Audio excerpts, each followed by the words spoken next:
Good morning. Welcome back to Classical Mechanics 1. This is the 10th meeting, 26th October 2021. Let me just make sure you can hear me. Am I audible? Yes, sir. Good morning. Okay, thank you.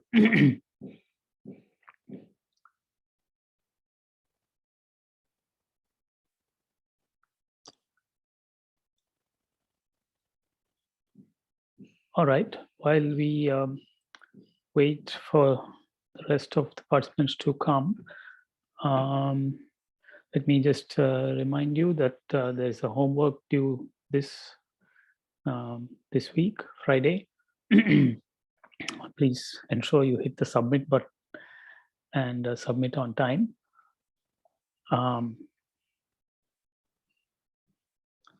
Today, I intend to return to our discussion of Newton's laws and Galilean principle of Galilean relativity. Go over some of that.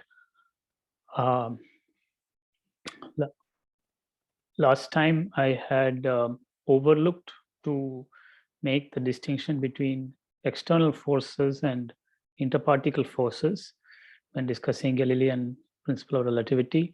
And so I want to go over that and clarify some things over there and correct some things from last time, at the very end of last lecture.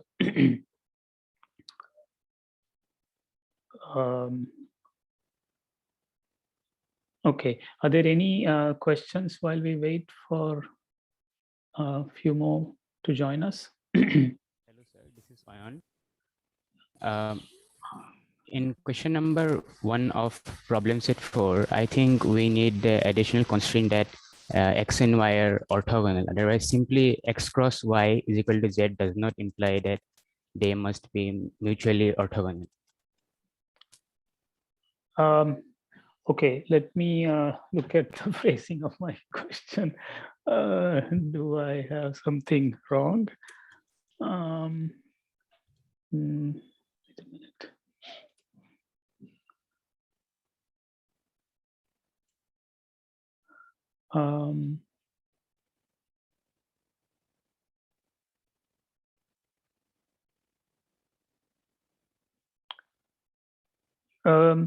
Well, okay. First of all, I think in this question, we don't say anything about orthogonality per se. Or okay, wait a minute. Okay, perhaps I have overlooked to say that x, y, z are orthogonal unit vectors. Is that what you're pointing out? Yes, sir. Okay. No, actually, I think it's fine because the fact that the unit vector, does imply the orthogonality. No. I think you can take x and y on just some random vectors on the xy plane and define z by x cross y. So it will not work, I think. Yeah, even for this, I had to assume that, it was an orthonormal set. Like okay. I even mentioned that I assumed that fact in the question. Yeah. I think so. I think I have overlooked to mention that it is written in the title, but not in the question. Sir, I just have like one thing. If they weren't, if x and y weren't perpendicular to each other, then z wouldn't be a unit vector. So the fact that z is a unit vector implies that they're orthogonal. Okay. Yeah. So I think it is fine. Yeah. Okay, so yeah, okay, you may let me off the hook. Okay, yeah, there is something to what both are saying. Yeah, so all right, so just to be clear, the first question came from Ayan Nath, am I right? Yes, sir. Yeah. Okay. So while I was looking at the question, somebody else has answered. I didn't catch the name. Who spoke? Mentioning that the unit vector condition. Sir, Sankalp. Sankalp. Yeah. So I do believe, yes. If x and y were not orthogonal, then their cross product, and they are already told, we are told they are unit vectors, then their cross product would not be a unit vector otherwise. Is that make sense, Ayan? Yes, yes, I get it Okay. now. Thank you, sir. Okay, great. Yeah. So yeah, but no, I do admit that I should probably have mentioned it in the question just to make things doubly clear. But I have been let off the hook because the question, I think, is still correct. Okay. Any other question? Yes, sir. Like, I mean, yeah. What does Newton's equation of motion mean? Like, is it the differential equation we get by F equal to ma, or is this the solution of this differential equation? Okay, the Newton's equation of motion, by that we mean this equation of motion, this differential equation, not its solution. Then we would say the solution to the equation of motion. Yes, sir. Thank you, sir. And one more question I had. Yes, Ruptak. Yeah. Sir, like, so it's like, I mean, like the system of a point being on a sphere, like this is this has degrees of freedom. I mean, 2 degrees of freedom. Right. So it's like now, if we just take I mean, like Cartesian coordinates for like a point on the sphere, then Okay. Wait. Let me just interrupt you here. So this concerns the problem from the assignment. Am I right? Yes. It's okay. So I hesitate. I mean, while I welcome your discussion of it, this problem has not yet been submitted by most of you. So I hesitate to discuss it unless there is some clarification or even for you to suggest answers. If you have a question about the phrasing of the problem, please do ask that. But let us be aware that this problem set has not yet been submitted. Yes, sir. I actually had a like clarification for like I mean, like the whole system. Okay. It's like now it's like if we just take I mean like take the Cartesian coordinates of a point, I mean like on the sphere, then the z component depends on x and y. Yes. But it's not fully dependent, because it's like there are for each x comma y there are 2 possible z, like one above and one below the like, so can we tell that like this z is like fully dependent on xy, like no, okay. The point is that see, the sphere is a nice, interesting space, and if we want to set up coordinates on the sphere, unfortunately, a single coordinate system will not suffice. We need a minimum of 2 coordinate systems, and that is what you're getting to. Yeah. So you in more technical language, you need 2 patches or 2 coordinate systems to cover the sphere. And that corresponds to the 2 possible values of z that you pointed out, given x and y. So there's nothing wrong with that. Some spaces require several patches to cover them with the coordinate systems, and the sphere is a prime example of that. Yes, sir, but like the thing is that like this has like then it I mean like a 2 parameters isn't like sufficient to define each point on a sphere. So that's correct. Yeah, no, 2 parameters are sufficient. You may need an additional yes or no condition. That is not a free parameter. You can say z positive, z negative, right? So that doesn't count as a free parameter, real parameter. It counts as a discrete variable. Yes, sir. Thank you, sir. Yeah, you're welcome. Yeah, so it labels patches. This additional discrete variables labels which patch you're on. Northern hemisphere patch, southern hemisphere patch. You decide. Oh, so I didn't understand. You said okay. Now, see the sphere, this globe. The way I've done it, you can use coordinates x, y, and z to specify a point on the sphere. So, I mean, in the usual way, upwards is z and x and y on the plane. Okay, so now for given x and y on this plane, there are 2 points on the sphere that correspond to a given pair of x comma y, namely z on the upper hemisphere and z on the southern hemisphere. This is what was pointed out. So I forget who, Ruptak Masumdar mentions that it is not if you have to specify x and y to locate a point on the sphere, you need to say what z is also. Now, in answer to that, I said that you don't, Z doesn't, it's not allowed to be a free real parameter. X and Y are freely varying. It can be any point in this equatorial plane. But Z can take only two values, and it is enough if you say Z is above or Z is below. That's enough. It's not a free real parameter anymore. So in that sense, you really need only two real parameters to locate a point on a sphere. Does that clarify? Yes, sir. Yes, sir. Okay, good, good. And I further commented that the choice of this Z up and Z down, or northern hemisphere, southern hemisphere, is a way of labeling different patches or coordinate systems that are needed to cover the sphere. A single coordinate system doesn't suffice. Okay. Any other question? So just to clarify this last point, Yes. by a single coordinate system, you mean a single coordinate system defined like this in terms of X, Y, and this other coordinate? Because in terms of X, Y, that's it. Only right, X and Y. Yeah. sorry, right. Yeah. Okay. Yes, yes, the two patches. Yes, in this very sense. Yeah. Okay, but Yeah. there could be other coordinates systems which do not need this extra. Discrete No, parameter. no. I claim that for the sphere, you really need minimum of two. You can choose three. See, the point is that you think of a sphere and you think of covering the sphere with kerchiefs. Yeah.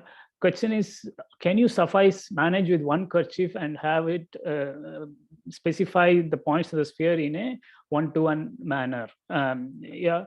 And the answer is no. You need at least two kerchiefs.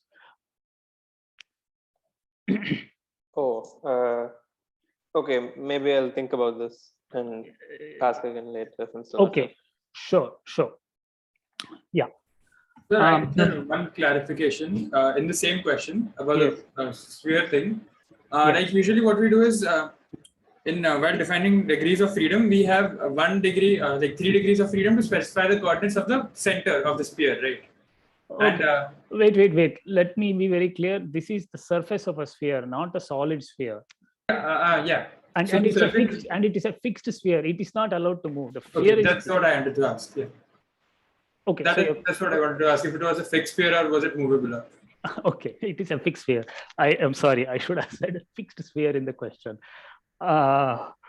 Okay, you are right. I should have said a fixed sphere, not a moving sphere. Sir, if we use the phi and theta thing for the polar coordinates, then we can cover the sphere in just one kerchief. Nearly, but there are places where this breaks down. This is the problem. There are certain places where there is not a one-to-one correspondence between points in the sphere and theta and phi. Let us recall, for instance, at the North Pole, the azimuthal angle phi can take any value. All those values correspond to the North Pole when theta is equal to 0. Does that sound familiar to you? Oh, yeah. Okay. So in that sense, it doesn't provide a one-to-one correspondence between points in the sphere and theta phi points in the theta phi plane. Okay, sir. Yes, that was Rishabh Sharma. Yes. Okay. Any more questions? Yeah. So in this problem concerning the point particle moving on a fixed sphere, when I ask you to give suggest possible physical quantities, I would ideally like you to specify some coordinates. I mean, that would be an ideal way to proceed rather than a general statement.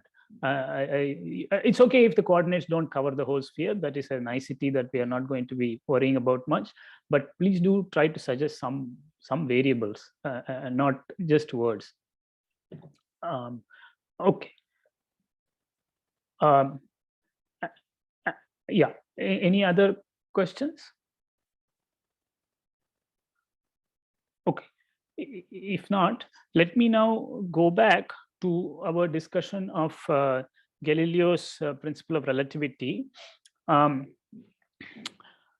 As I said at the beginning of this lecture, I wish to go over it once again, in part because there are things I didn't say last time, in particular concerning external forces external to the frame, external to the ship, and interparticle forces within the ship in Galileo's discussion. And that distinction is very important. And by not mentioning it, I misspoke, and I want to correct that at the very end of last lecture. So I will do that right now. Okay, so let me share my screen.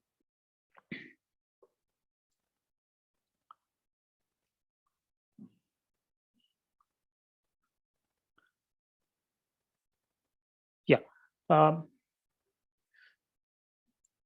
Okay. All right. So now let us, I mean, Galileo's relativity principle is a very important concept in physics, and that is why I spend a little bit more time on it. So let us recall things from last time. A little bit of repetition will be there. Yeah. So notice that Newton's second law, when I say Newton's second law, I mean Newton's second law equation, namely mr double dot is equal to force, relates the force to the second derivative of position along a trajectory, as opposed to the first, third, or other derivative of the particle's position. And I said that this was to incorporate Galileo's relativity principle, which says roughly that there is no dynamical way, and I will clarify this, no dynamical way of telling if a frame is at rest or moving uniformly relative to an inertial frame. So to make this a little clearer, let us make things a bit more concrete and go back to what Galileo discussed in 1632. So this appeared in his book concerning a dialogue between the two principal world sciences or some such thing. I forget the title of his famous work. It was a book where he discussed, he presented a discussion between the Ptolemaic and Copernican viewpoints on celestial mechanics, in particular the geocentric and heliocentric models. In the course of that discussion, he brought up this idea of Galileo's relativity principle. Yeah, so it is a landmark development, this book of his. He presents it in some sort of third person. Somebody called Salviatori or something is discussing these things, yeah. I think you are aware that the earlier worldview was a geocentric one, which was endorsed by the church authorities as well, and it was somewhat heretical to go against that. And then there was the Copernican, view where that the Earth perhaps went around the sun. Now and so he presents some discussion of these two viewpoints and a debate, and it is fairly clear from that that he's suggesting that the Copernican viewpoint is preferable. But he's very careful about how he presents the discussion. He was, I believe, given to believe that if he presents it in such a way that he says that the heliocentric view is a model for convenient discussion of celestial phenomena, basically that, and not that the Earth is not the center of the universe, then it would be acceptable. He was under that impression, I believe, but unfortunately that was not quite accepted, and he was taken to task for suggesting this, even though he was very careful in the writing, and he eventually had to pay with his life for that. Now there is an irony in this whole thing, because Galileo's principle of relativity finally says that it is equally valid to think in terms of the frame of reference of the sun as it is through the frame of reference of the Earth. Yeah, so his own principle in a sense makes it meaningless to talk about a heliocentric view being better than a geocentric view. Yeah, but one must also admit that there are advantages to a heliocentric view in practical calculations or organization of data, simply because the sun is very heavy. The center of mass of the system really does lie very close to the sun center. So there are advantages to that viewpoint, but Galileo's own principle makes it meaningless to talk about one frame being better than the other in a strict sense. So the whole thing is somewhat ironic. But leaving aside that aspect, let me now come back to Galileo's relativity principle. So in 1632, Galileo observed that it was not possible to detect the uniform motion. When I say uniform motion, I mean constant velocity motion without rocking, without shaking, of a ship relative to the shore by performing mechanical experiments under the deck of the ship. And the reason he says under the deck of the ship is because he doesn't want you to look out of the ship or concern yourself with any external influences. You're only allowed to do experiments with particles and bodies inside the ship. In fact, he describes the procedure. He says you take with you a bottle with water and a big bowl, and you take some fish in the bowl, and also you carry some butterflies or some flies with you. Take them all and keep them in this room under the deck of the ship. And then the ship is either parked in the dock or it is moving uniformly in the sea.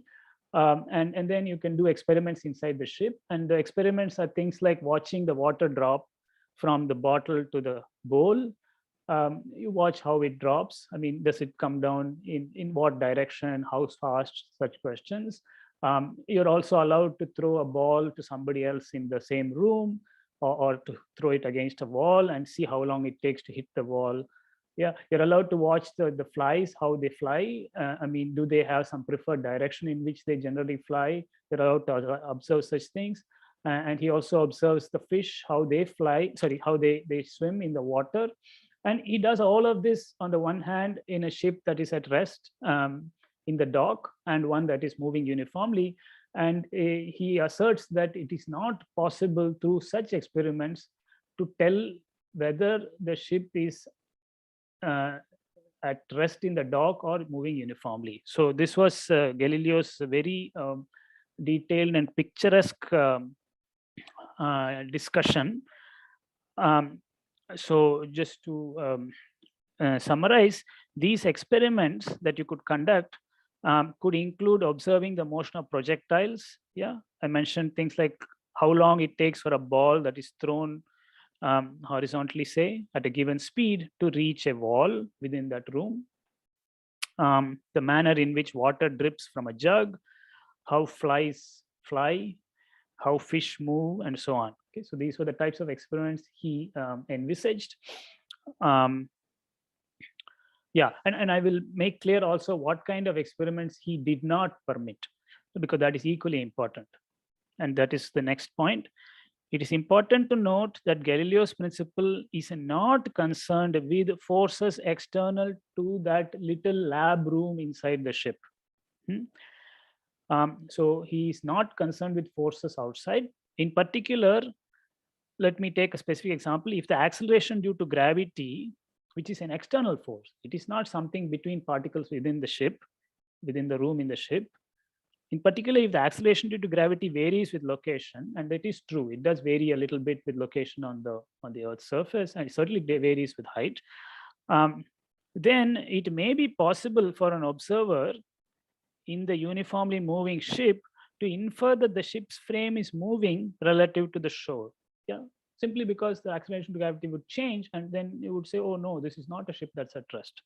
Yeah, so Galileo is forbidding you from doing such experiments. You're only allowed to do experiments between particles within that ship, Of course, there is gravity, you cannot prevent that, but then you have to work within the approximation where the gravity doesn't vary with location. Yeah, so that assumption is in here. So Galileo's principle, a little bit more carefully stated, asserts that the relative motion of bodies in the lab, is the same whether observed when the ship is docked or when it is uniformly moving. Okay, so I was not sufficiently explicit and careful in saying some of these things, which I really should have last time at the very end. Okay, so this idea is elevated to the principle of Galilean relativity, which states that the laws of mechanics must take the same form in two inertial frames that are in uniform motion relative to each other. Okay, so this is we will make it more explicit. We will give a mathematical expression for what we mean by this as well. Yeah, or in other words, the Newton's laws hold in one inertial frame, if and only if they hold in another inertial frame. So that is another way of thinking of it. I will elaborate on this shortly. Sir? Yes. So is it experimentally possible to prove the Galilean principle of relativity? Yes, one can check it. Yeah, precisely by the experiments I described. You take your friend, go inside this room in the ship. You throw the ball to your friend at a certain speed, at a certain angle, and ask what is the trajectory of that ball. You plot it and measure how long it takes for your friend to catch the ball. You repeat that same experiment in a ship that's moving. Yeah. Now, no matter whether the ship is moving in the direction in which you throw the ball, opposite to the direction you throw the ball, perpendicular to the direction, no matter of what way the ship is moving, it will take exactly the same time. Or, I mean, this is to be checked by doing experiment. Takes exactly the same time for that ball to reach your friend. So, indeed, this can be checked. But the ship will sink in while moving in the water. No, that is what I said. We have to, okay, see, we have said that we are ignoring the rocking motion. That is we are assuming that the ship is moving uniformly. Yes, this is an idealization. And so you have to choose a day when there is very little wind and the sea is not very turbulent. And yeah, so you have to minimize all those other effects if you want to check this principle. Isn't the initial reference frame concept came after Newton? Sorry, could Vijay Yes, haven't the initial reference frame concept came after Newton? So how did Galileo say about initial reference frame? No, I'm not hearing you very clearly. You said something came after Newton. The inertial concept? Yes, inertial reference frame, and the concept came after Newton, didn't it? No, see, the name we give to it, inertial, is of course, and the idea of free particles traveling in a straight line is something that comes somewhat later. But so let's be very clear. Galileo is saying something very concrete. What I am saying here is a refined or elevated principle, which we now call Galilean relativity principle. Galileo was saying something very concrete. You take a ship, you put it in water, you move it fast, you move it slow, you move it uniformly, or you keep it at rest. You do experiments inside, compare them. That's all Galileo is suggesting. Okay. Yeah. Yes. So while performing experiments, first we perform on the shore of the sea, while the ship is in rest, and then we perform while in the sea. Yeah. So if there comes small error, how do we know that this error comes because the ship was shaking, or this error is because due to that Galilean principle is false?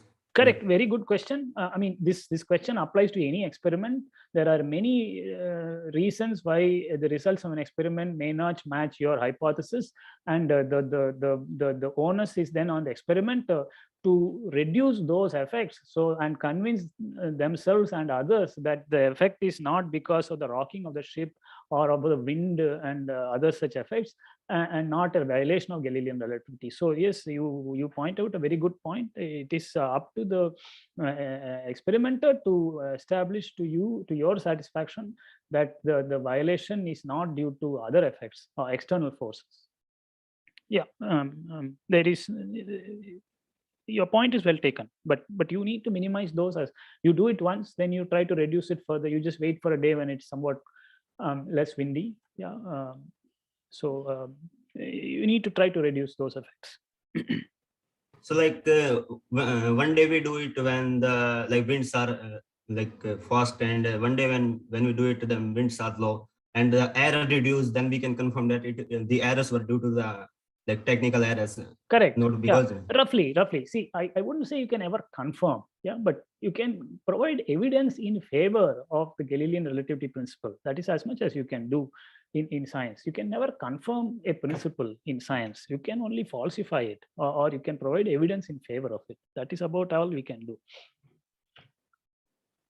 And by the way, even if the ship is rocking, suppose you throw the ball very, very fast, so that those effects can be neglected to your accuracy.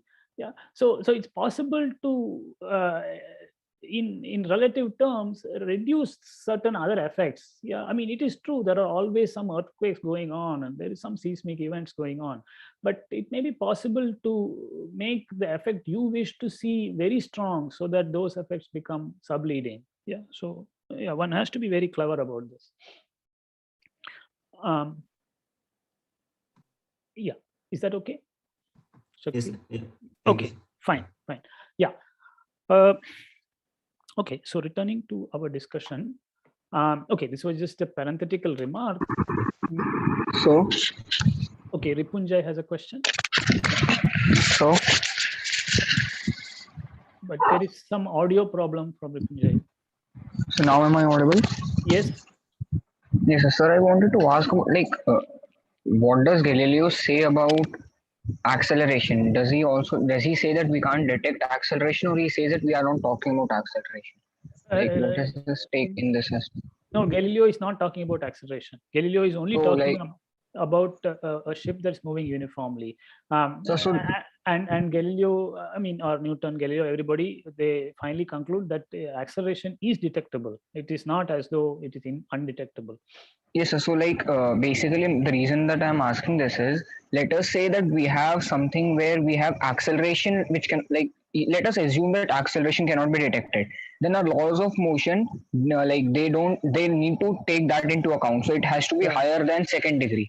So if Galilean principle says that we can't detect velocity, then the law has to be second degree, right? Or more. A minimum of second degree. Yeah, 2 or more. Yes, sir. You're right. But if we can show that even acceleration cannot be detected, then it becomes the second degree equation. Because if we have a higher degree an equation, it won't it will imply that acceleration can't be detected, but we can detect acceleration. So this credit goes to Newton for saying that no, acceleration can be detected, or it goes back to Galileo. Because if Galileo knows this, then Galileo also has the second law, right? And then the third law. Okay. Now, the question of attribution is not one that I can entirely resolve over here. I'm not 100% sure what Galileo says about acceleration. I do believe he had at least some understanding of these things, but it did take time before things could be formulated really precisely. So because this is in a way showing that yes, it has to be second degree. It eliminates the doubt of it being third, fourth, fifth, whatever it is, because acceleration can be detected. So it must be a second degree equation, right? If anything can be detected, it must be that degree only. Sure. So in that aspect, this solves the problem of why second degree. Sure. Yeah. Yeah, so okay, yes, you would have to do experiments to show that the acceleration is detectable, and then yeah, there's something to what you say. Yeah, but I wish to hold off on discussion of accelerated frames till a little bit later. But your point is well taken, that you could try to eliminate higher order in time differential equations by the sort of procedure you mentioned. Yeah. Okay. Okay. Is that all right, Ripunjay? Yes, sir. Yes, sir. Yeah, your point is well taken. Yes. Now, Galileo's principle of relativity, as I said last time, continues to hold in special relativity. That is when speeds of objects or relative speeds between frames approaches that of light. And to accommodate the constant series of the speed of light, Einstein modified the transformation rule that relates coordinates in two frames of reference that are in uniform motion relative to each other. He did not tamper with Galileo's principle of relativity. It was retained. Yeah. So just to recapitulate from last time, in Galilean relativity, one makes a couple of some additional assumptions. One is that the mass of a particle is the same in two frames that are in uniform relative motion. So that is one very basic assumption. And also that both observers in these two frames use the same scale for measuring distances and agree on time intervals between any pair of events. So I did mention these last time, so let me not belabor that. Yeah. So in other words, uniformly moving measuring sticks have the same length as when they are observed at rest, and a clock that is moving at a constant velocity neither slows down nor speeds up relative to a clock that is at rest. Now, with these assumptions, we can motivate the appearance of acceleration r double dot rather than velocity r dot in Newton's second law. So this is, I mean, we have been discussing this, so it's not going to come as a surprise to you, hopefully, but I just want to do it a bit once again. It ensures that when referred to a frame S prime moving at constant velocity u relative to an inertial frame S, Newton's law takes exactly the same form for a system of particles which may be interacting with each other. Okay, so let me give some examples to clarify this. So here is our frame S. Yeah. Excuse me, sir. Yes, Shubham Kumar. Yes. Sir, I had a doubt regarding the last question which Ripunjay asked. Yes. Like, why couldn't we have like two terms in? How could we eliminate the higher derivatives? I mean, we could have. Okay, there could be some cancellation and so on. Yeah. So we could have terms with second derivatives and another term with higher derivatives. I mean, that could also be. So yeah, see, I am not. No, his point was that. So perhaps you can use the detectability of acceleration to somehow constrain the equation of motion. And I think that is a reasonable suggestion. In detail, how you do that, one had to be a little careful. No, sir. I mean, I was talking about that only. Yes. I mean, he said that because acceleration is detectable, we could eliminate higher order derivatives. But like, we could have a second in the equation of force. I mean, we could have a second derivative, which like so that we can detect acceleration, and we also had we could also have terms with higher derivatives in addition to that. Okay. Sir, can I answer this? Can I attempt to explain what I'm thinking? Okay, please. Fine. Yeah. Okay. So my idea for this is like, So the reason that we are able to do this is because the fundamental reasoning, the source or the origin of force, we are assuming it to be a physical constant, right? So the effect is basically d2r by dt square. Now if we substitute r plus vt, say r plus vt, that is our r prime, then first derivative will eliminate time, second derivative will eliminate v, and we have the same thing. Now if we have acceleration, that is going to be second order in time, it will be r plus half a t square.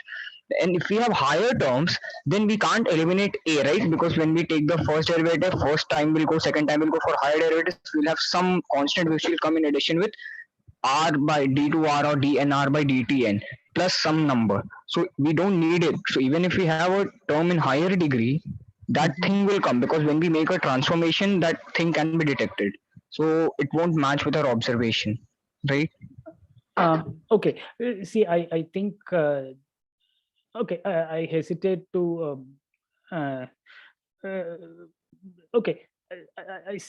I think I kind of follow what you're saying, and that higher derivatives would be disallowed. Is that what you're saying? Would be disallowed if yes, sir, because frame transformations will lead to detection. If the acceleration is detectable. Okay. Yeah.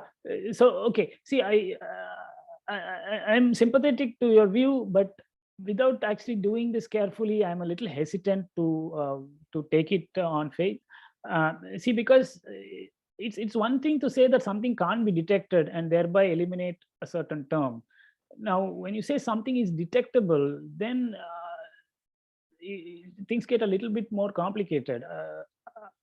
I am willing to go along with you as that is a possibility, but yes, I was also like some cancellations among these higher order terms to somehow conspire to do something. I'm just putting a word of caution here. I have not thought about this carefully enough to be sure. So yes, sir, like I was talking about that only. Like if the equation is m r double dot plus some constant k into r triple dot, this could also this has the higher derivative term, and here also acceleration is detectable. So like what Ripunja said, that all higher ordered terms will be eliminated, that idea I was not really convinced by. That I was like pointing out. Okay. So in that case, we don't need a second derivative. That is what my point is, because triple dot will take care of second dot, like r double dot, in a way. It's like we don't have to define velocity for our, like in our frame, we don't need to add velocity because we want to deal in second order, right? Okay. So I think this is an interesting discussion, but I hesitate to devote more to this without more careful thought as to what is being done. So if I think both of you have a point, I haven't thought about this carefully enough to give a conclusive answer to this question. Please bear with me for that. What I would like to do right now is to try to motivate the existing. Galileo is not saying anything about accelerating ships.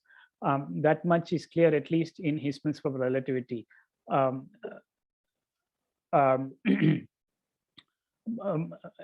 Yeah, I mean. So insofar as that is concerned, let us try to restrict ourselves to the Galilean principle and see how it motivates Newton's second law. You are right, there is more to this story if you want to argue why higher derivatives are not present.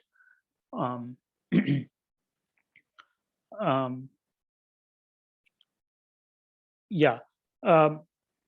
And in some sense, it finally comes down to checking the consequences of the law for observed phenomena. And if it is in reasonable agreement, that will eliminate higher order derivatives. And I think in some way, what you're saying reduces to that.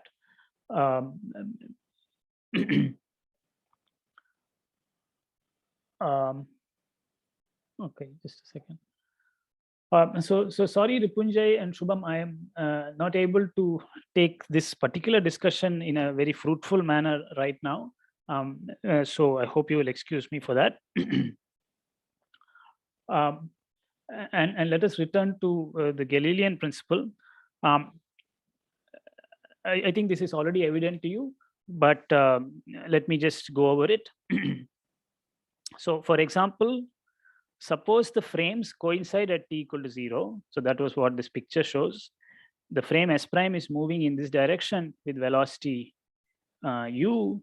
The frames coincide at t equal to 0, and the position vector of a particle is r with respect to s and r prime with respect to s prime.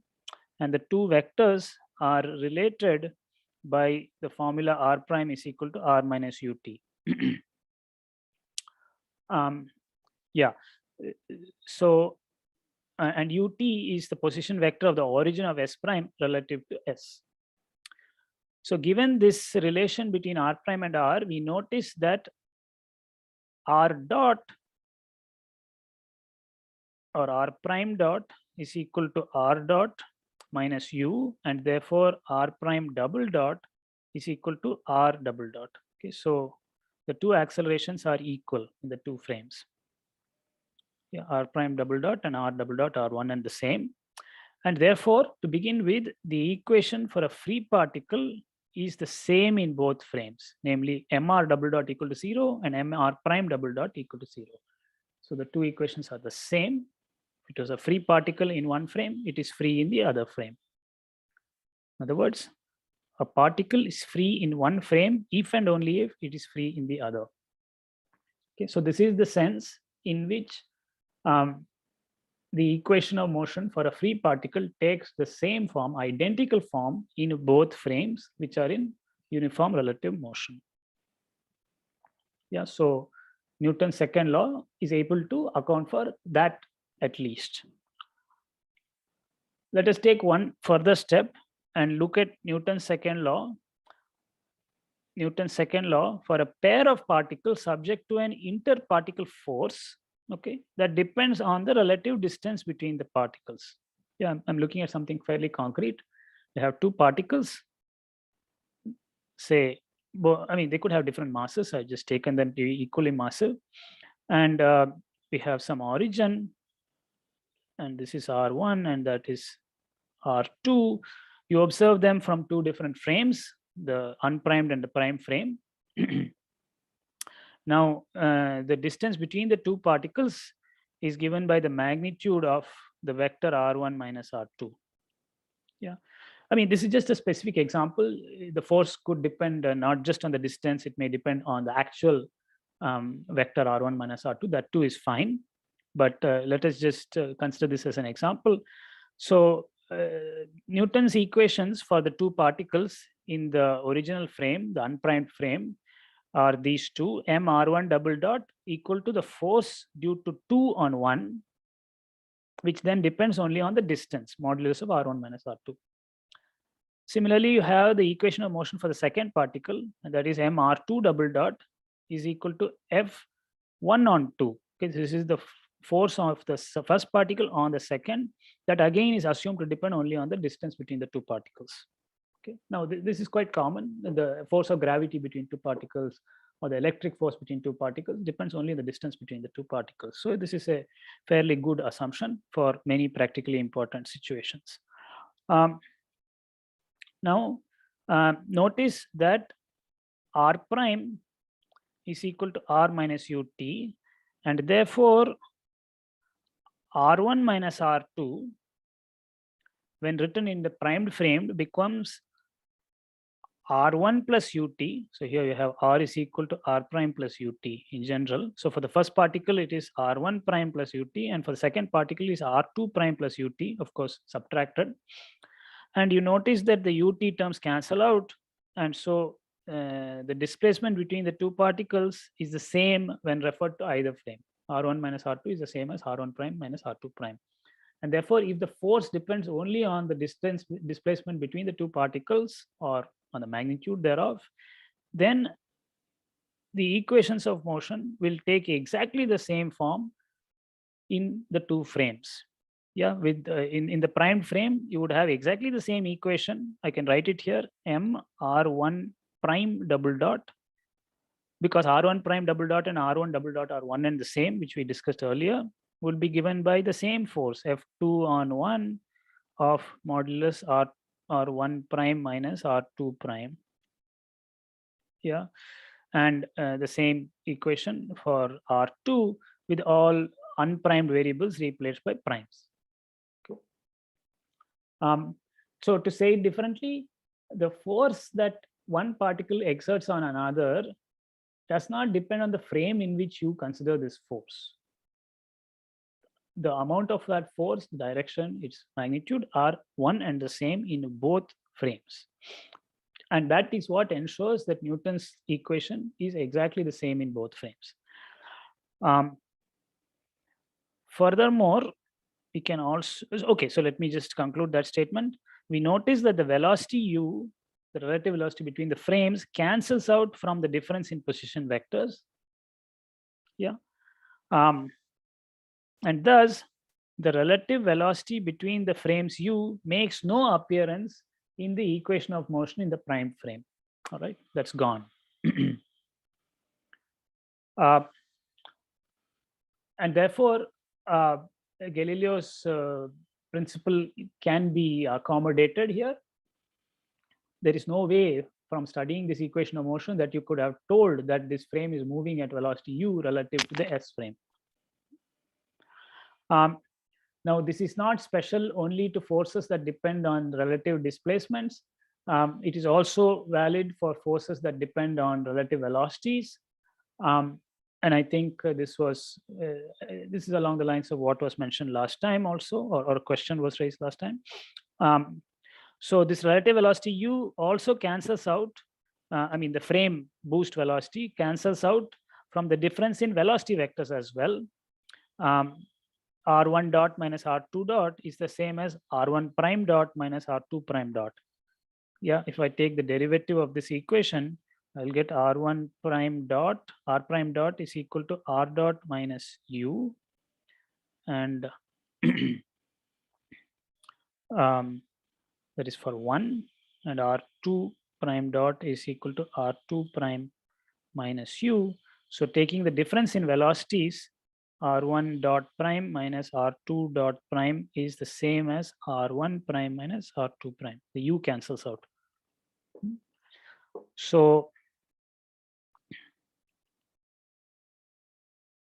the same conclusion applies also to interparticle forces that depend on velocities.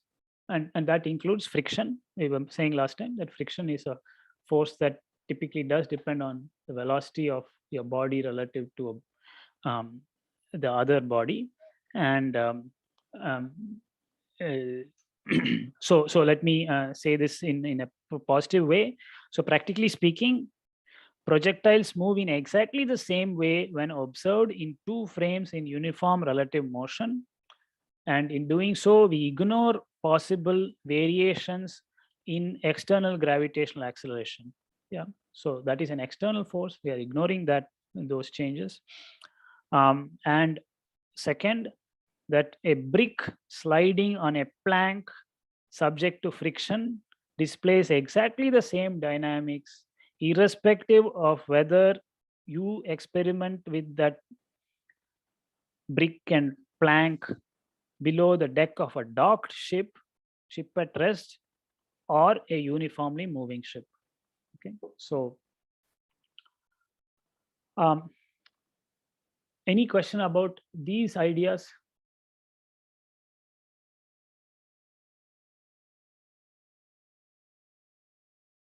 Okay, so now to clarify further, I want to say what is not true.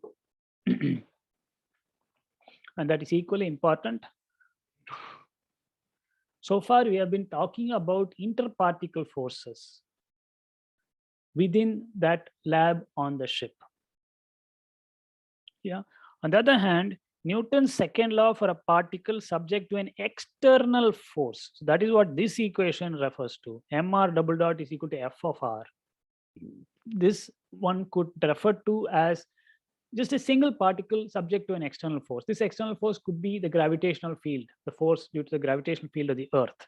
So that is something external to the ship and the room in the ship. This equation of motion is not the same in the two frames. I mean, we did this calculation last time, but my discussion was not proper. So let me do it properly this time. If you rewrite this equation in the primed frame, the acceleration term is unchanged. Mr double dot becomes Mr prime double dot. But the formula for the force becomes different. It becomes F of R. R has to be replaced by R prime plus ut. Okay? So this is the equation of motion in the primed frame. Yeah. And sadly, it is not the same as the equation of motion in the original frame.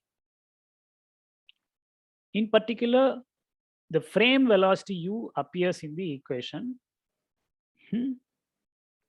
So the appearance of u in this primed frame equation of motion would mean that one could find out which frame corresponds to the moving ship and which to the docked ship. Okay. And to make this very concrete, let us suppose you have a ship that is moving.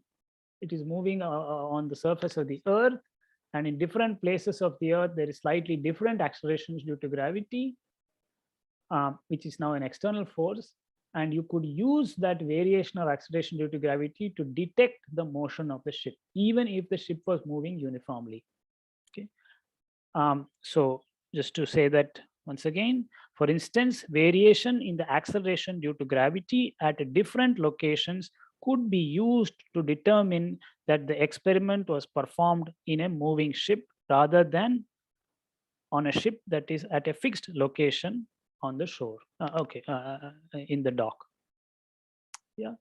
Now, this does not violate Galileo's principle of relativity, since Galileo's principle of relativity is not concerned with external forces, not concerned with forces external to the ship and the room on the ship. It is only concerned with the interparticle forces, interbody forces on the ship. So I hope this clarifies some of these things. Any question about this?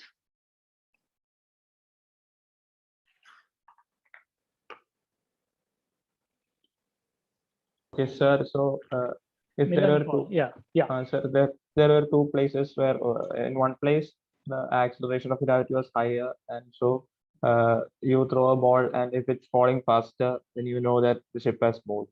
Yes, yeah. I mean, when the ship goes there, you will find that that is the case.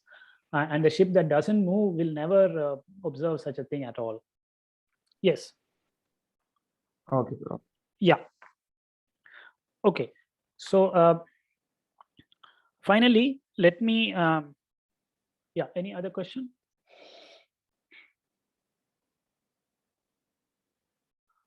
Okay. So now going back to something that Ripunjay and Shubham were discussing, let us just briefly indicate why Newton's second law for a particle cannot involve just the velocity. Okay, so suppose Newton's second law did not say mr double dot is equal to force, but rather it said something like a nu r dot equal to g. Notice I am using some other symbol. Instead of mass, I am calling it nu because the dimensions are different, and instead of f, I am calling it g. So this is some variant of Newton's law that we have proposed, and we ask whether it is consistent with the principle of Galilean relativity. Okay, so the difference is that it only involves velocity of the particle and not the acceleration of the particle. Nu is some constant. Then, so suppose this is the equation of motion in the unprimed frame, in the frame of the ship that is anchored in the harbor. Then in a frame that is moving at velocity u, the equation for a free particle would take the form, so you do the transformation, replace r by r prime plus ut, then take the derivative. So r dot will become r prime dot plus ut. So let's consider a free particle for simplicity. So the equation for a free particle in the original frame was nu r dot equal to 0 in this new version of Newton's law. And in the primed frame, it is nu times r prime dot plus u equal to 0. Okay. So these two equations are not identical. In particular, the equation in the primed frame involves the velocity of the primed frame relative to the unprimed frame. So the appearance of u on the left of this equation implies that it does not have the same form as the equation nu r dot equal to 0 in S. So in principle, that would allow us to determine the velocity u of the frame S, of the frame S prime relative to S, and thereby tell the frames apart. And Galileo says this is not possible. You cannot, by the study of motion of free particles in particular, to tell whether you are in the ship at the harbor or uniformly moving out at sea. Okay, so that is why we cannot have a first order equation of motion. We need at least a second order equation of motion. So relating the force to the second derivative of position as opposed to, say, the third derivative and so on is at this stage the simplest way of incorporating Galileo's principle. All right.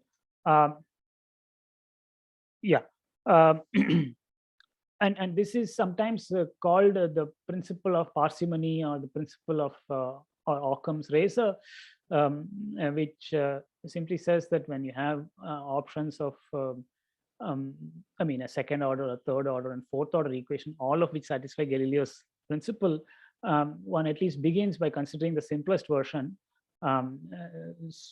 option as the candidate law.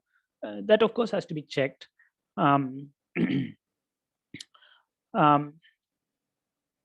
Yeah. So Ripunjay's question was whether one could have some analog of Galileo's principle, but for accelerated motion, and thereby somehow constrain these higher derivatives. And that is a question worth thinking about. Yeah. But in the same context, one must also say that fortunately, experiments and observations confirm that Newton's second law, I mean, as stated, namely mr double dot is equal to force, accurately describes both the terrestrial, that is projectile motion and things like that, and celestial mechanical phenomena, motion of tennis balls, planets, etc., planetary probes, and so on. So there is no need to include higher derivatives of time with respect to time in Newton's second law, although they would not violate Galileo's principle. Yeah, I hope this is understandable. Please let me know if you have any questions at this stage. Sir, like another thing. So you said about that principle, right, in which we take the simplest way of defining things.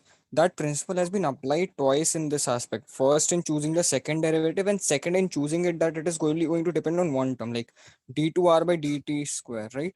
Because it could have been higher derivative, as Shubham was saying. So it has been applied twice. We have chosen the simplest form of equation and the smallest degree, right? Yeah. Okay. Now, yes, we have chosen the lowest degree, lowest order. I should use the word order. It could be third order equation or fourth order. They would all satisfy Galileo's principle. We eliminate all of those by the principle of parsimony, Occam's razor. We choose second order equation. Now, you are saying something slightly more. You are saying among second order terms, there are many possibilities. Is that what you're saying? No, sir. I'm saying we can have like we can have mr square plus say kr cube, like kr triple dot, right? Mr double dot plus kr triple dot. So over here also we say that only we need the first term. Okay. And not the second term. Okay. So look, okay, I think you had, if I understand your question right, there is something to this. See, there is an even more basic principle before Galileo's principle, and I don't know whom to attribute this to, which is that the behavior of projectiles doesn't depend on where you study them. Whether I do it in Chennai or in Kolkata, in the same conditions, they behave in the same way. And it also doesn't depend on when I do it. Do I do the experiment today or day after tomorrow? I am able to reproduce the same results. So this is a principle of homogeneity in space and homogeneity in time. So the equations of motion should also incorporate this idea. I have not mentioned this carefully enough. And if you want that to be the case, the equation of motion cannot depend explicitly on the time at which you did the experiment or the location where you did the experiment. And I think that can be used to eliminate some of these additional terms you are speaking about. So like this answers Shubham's question automatically, right? Now I am a little confused about what his question is. But yeah, yes, I think this does address some of that. Yes. I'm sorry. There are at least three principles that are gone in here: the homogeneity in space, the homogeneity in time, that is, as well as Galilean relativity principle, in order to motivate Newton's second law.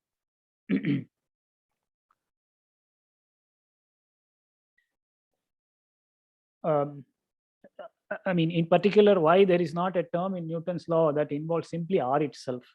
Yeah, some new R plus mr double dot. Yeah, why that is not okay?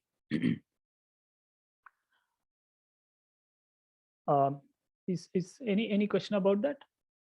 So let me just mention here that there is another important thing, that the laws of physics. Okay, this is a bit too strong a statement. Let me, no, at least at this stage, the laws of mechanics are the same irrespective of the location of the experiment and the time at which it is performed. Okay, so this is called homogeneity in space and time.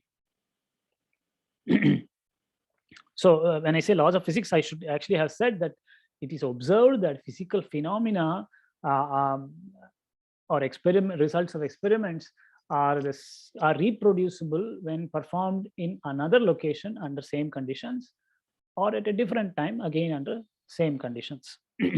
and that eliminates certain other terms from Newton's second law, like explicit dependence on the location of the particle.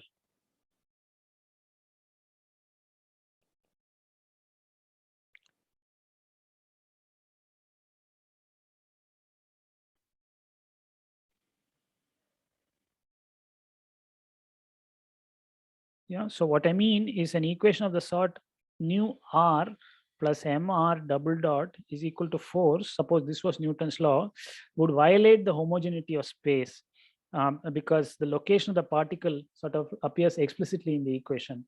And if you transform to a new frame that is translated, the equation would read nu r plus a.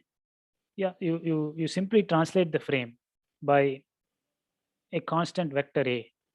Yeah, suppose you do that, then the equation would read something of this sort, and it would not have the same form. Of course, this will not affect the acceleration term, It will not also affect relative force terms. R1 minus R2 type terms will again not be affected by such displacements. But if there is a term in the equation of motion involving the absolute location of a particle, then it would violate the idea that you get the same result doing it in Chennai or in Jharkhand. So, so such terms are again disallowed. Any question about this? So the appearance of this vector A violates homogeneity in space. Yeah, sometimes this is also called space translation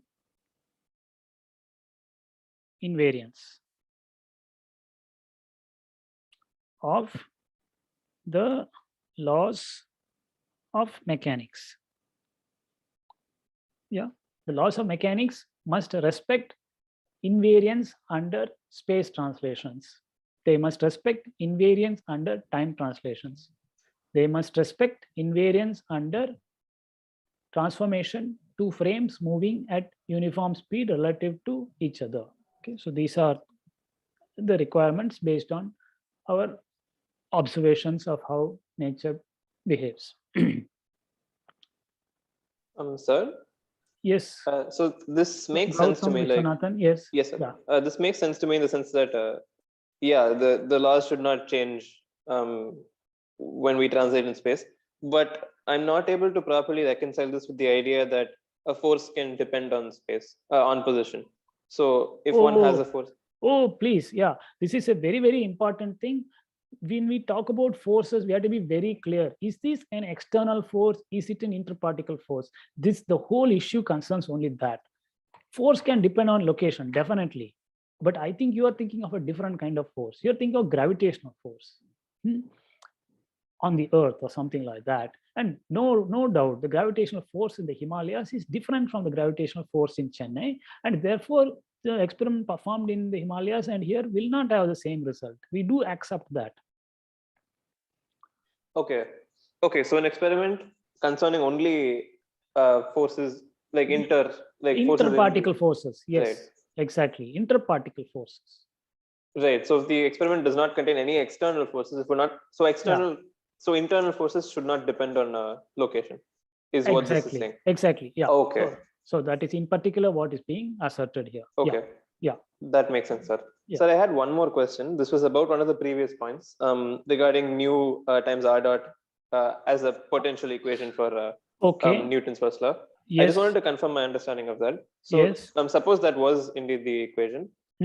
We performed it on the shore and we performed it on a boat which is either moving or not moving. And by doing that, we would see that these values don't match. If we measured it, they would not match. And so we would know that there is relative motion, which we should not be able to know by Galileo's principle. Exactly. Yeah, exactly. Okay. Yeah. Trajectories would be different. The time taken for certain events will be different. And that way you will infer that this particular boat is moving and that one is not moving. You are right. Your statement is correct.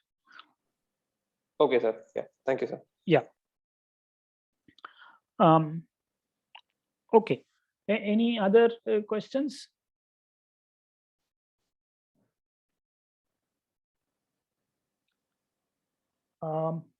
Okay. If not, let me proceed to the next topic.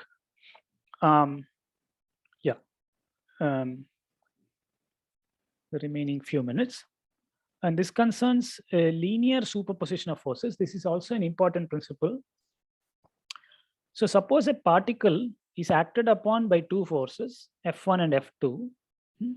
Then according to the principle of superposition of forces, the total force on the particle or the resultant of the two forces is the vector sum F equal to F1 plus F2. So, I mean, this is, of course, I think familiar to many of you, but it is important to state it because without that, we cannot work with multiple forces. In fact, it is very useful. The superposition principle is very useful. It allows us to separately determine individual forces on a body, which may have distinct physical origins. Yeah, there may be gravitational forces present, frictional force, electric force, etc. We determine each one through some dedicated procedure, and then you add them up to find the total force. So superposition principle allows you to sort of separate out these things. I am not saying that the solution to the equation of motion with all forces present is the sum of the solutions of the individual equations. That is not being said at all. That is definitely not true. All that is being said is that the total force on a body is the vector sum of whatever individual forces are present. Sir? Yes. Sir, can you once again repeat what you said is not true? Okay, that is very important thing. We are not saying, okay, so let me write it here. Superposition principle does not say that trajectory or solution x of t, yeah, is the sum of solutions to mx double dot is equal to f1 and mx double dot equal to f2. Yeah. Suppose there are two forces acting on a particle, F1 and F2. You solve the equation of motion with only F1 present or only F2 present. You get some solutions. And you propose that the true solution, when both forces are present, is, okay, let me call this X1 and X2, is X1 plus X2. Okay. Suppose you make this proposal. This is emphatically false. The solution of the equation of motion is not the sum of solutions of the individual force equations. This is what is not true.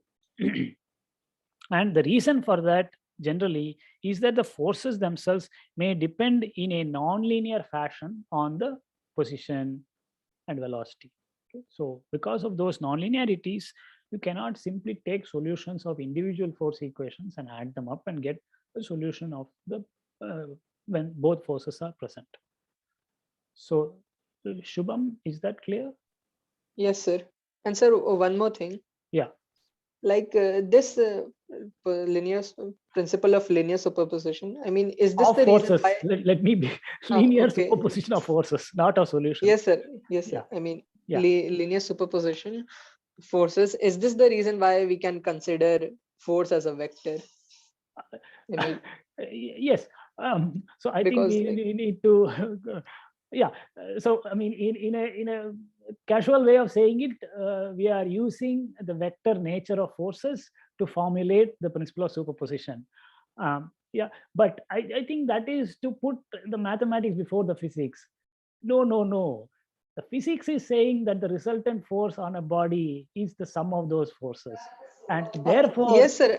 Therefore you model that object as a vector, and you postulate that vectors must be addable. Yeah. So okay. I don't want to make a big deal of this, but yeah. Yes, sir. I was pointing out that only. I mean, this position is this principle is why we can consider it as a vector. Okay, you put it very well. It is this principle that allows you to consider force as a vector, as an element of a vector space. Indeed, you are quite right. Yeah. Any question about this superposition principle? Yeah, you put it very, very aptly. So I certainly agree with you. Okay, so okay, so I think I am out of time. So rather than rush through the next point, let me hold off on that. If there is any further question on this linear superposition principle, please do ask. Otherwise, we will halt here.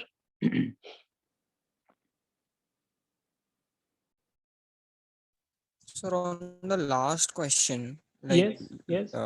Why is force a vector? On that, like when I thought of it in this way.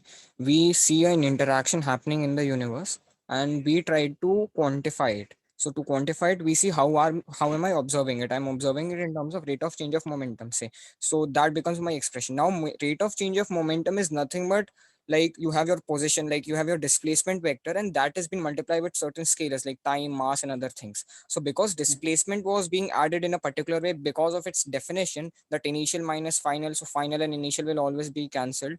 So force automatically becomes a vector because I have defined it to be a vector, and from there I can say that okay, superposition principle will be true because I decompose the force in two ways because I defined it in that way. Okay, I agree with you. See, all right. So I think I mean both of you are correct in your own ways. It is true that for the consistency of this equation, and since f is being equated to the acceleration, the very fact that the acceleration itself was a vector, which is second derivative or first derivative of second derivative position vector and first derivative of the velocity vector. For consistency, the force itself has to be a vector. Am I right? That is what you're saying, in effect? Yes, sir. Yes, sir. And acceleration, velocity were vector because displacement was vector, and displacement was vector because it is defined as initial and final thing. Correct. So Correct. So yes. So that already tells you that the force has to be a vector, and now the superposition principle of forces is then to be expected. Yeah. But there is no harm in checking whether it is actually true. Yeah. So okay. Okay. So you could, in other words, you are saying that stating the superposition principle is somewhat redundant. One might have already expected it from the laws of second. Yeah. So your point is well taken. Now I just want to yes, I appreciate your suggestion, and there is a point to that. Yeah. Well, one needs to be a little bit careful about these things sometimes, and a little bit of redundancy is not always a bad thing. Just to and it is, yeah, but no, your point is well taken. I just want to mention that Newton actually, before writing the principles of natural philosophy, mathematical principles of natural philosophy's book, he had already written another piece of work on mechanics where he had not 3 laws but I think 6 laws or so, and then he was able to eliminate some of those or derive them as consequences of others, and distill them to 3. So this does happen over time, and so that is why the superposition principle is not mentioned as one of the laws of Newton. I have highlighted it here, but you are right. It for consistency, it already the force does need to behave as a vector. Yeah. And also, and just one thing, I think, okay, perhaps it's also a question of one's viewpoint somewhat, or I mean, the foundations of a subject are not entirely clear when it is being formulated, and logic is a rather funny subject. So sometimes, at least physicists sometimes tend to are okay sometimes with the over specifying things. At least it may be that some of these assumptions can be removed, or yeah, but we sometimes just make it explicit. And Newton himself proceeded in this manner. Newton had some version of relativity principle also built into his fourth law. Newton's fourth law is about relativity. But then he discovered that it is actually inbuilt in the second law. It is incorporated there, and then he cast it out in his second book. Yeah. Yeah. So some okay. Your point is very well taken, Ripunjay. Yes. So what I wanted to ask, what is the name of the first book? I would like to have okay, I have to look that up. It is some long name in Latin, so I will try to find it and tell you. It was a couple of years or something before. Yeah. Philosophy Naturalis Principia Mathematica, something like that. No, that is the principles of mathematical principle of natural philosophy. That is the Principia. That is his Second. Yeah, so that is, yeah, but before that he had already formulated many things, and it was written down, perhaps not published in the way that the second book was published. So, but yeah, I will try to find that out for you. Thank you, sir. I think he had 6 laws, but I mean, I don't remember very clearly, but I very clearly remember that principle of relativity was his 4th law in the previous version. Okay. Yeah, I think also it's also somewhat engineers like to overcompensate for things. Yeah, we don't build a bridge that will just about manage. We over engineer any bridge we want to build. So just to make sure that if the wind gets stronger than we expect that day, it will not fall down. But no, you are right. Some of these some of these principles that I just said is actually a consequence of the existing one, or at least for consistency must already hold. You are quite right.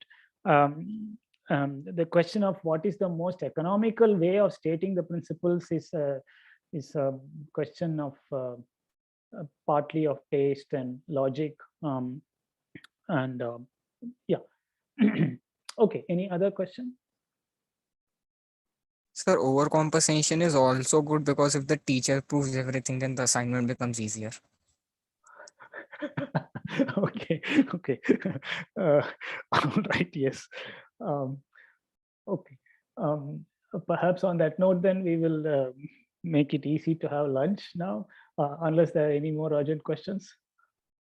So in the 4th problem of homework, do we need to find the solutions of the equation or something like that?